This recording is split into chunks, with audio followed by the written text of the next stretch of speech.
Hello everyone. I am going to be taking a road trip in my Tesla Model Y starting tomorrow and driving from Charlotte, North Carolina to Los Angeles, California. I'm going to go out on Interstate 10 and over across the country, and I hope to come back on Interstate 40 assuming the weather cooperates.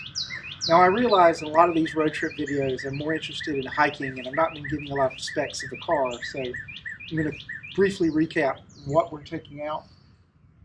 It's a 2021 Tesla Model Y, the blue color. It's got the standard 19-inch wheels that are a little more aerodynamic and let it get a little longer range.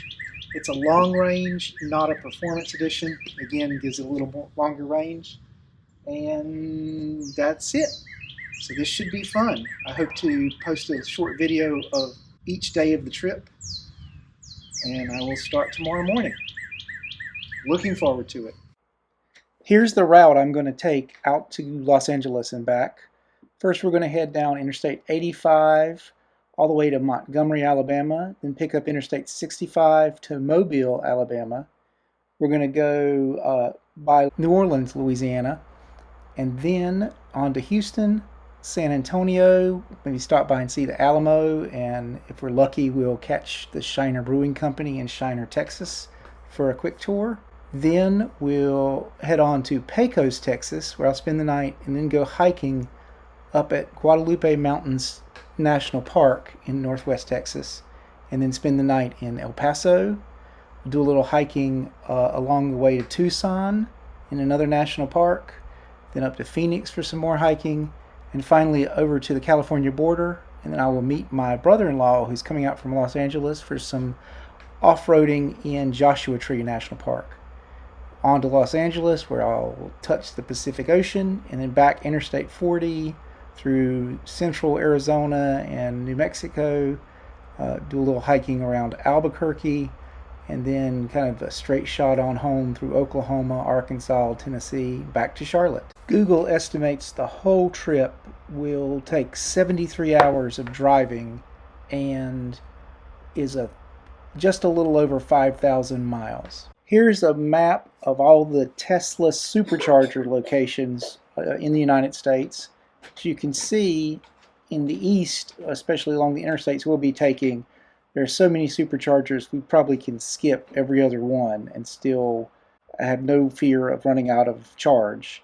Once we get west of Houston, and especially west of San Antonio, we're going to have to stop at every supercharger just to be safe and make sure that we can get where we're going until we get to the greater Los Angeles area. Likewise, on the way back, Interstate 40, we're going to have to stop at every supercharger once we get to Eastern California, all the way through Oklahoma and really Arkansas. And then once we're east of the Mississippi River again, we can start skipping superchargers. Finally, let's take a look at the estimate a Better Route Planner has come up with for our trip out and then our trip back. Here you see the trip out. We're starting in Charlotte, and I've got it set to charge frequently, but not all the way. So you can see there are a lot of little stops, 6 minutes here, 10 minutes there, another 6 minutes. Some of the longer stretches get into 19 to 21 minutes until we get out west. The total travel time is 50 hours and 27 minutes, and the total charging time is 5 hours and 24 minutes, for a total of 55 hours and 52 minutes. And it has 28 total supercharger stops.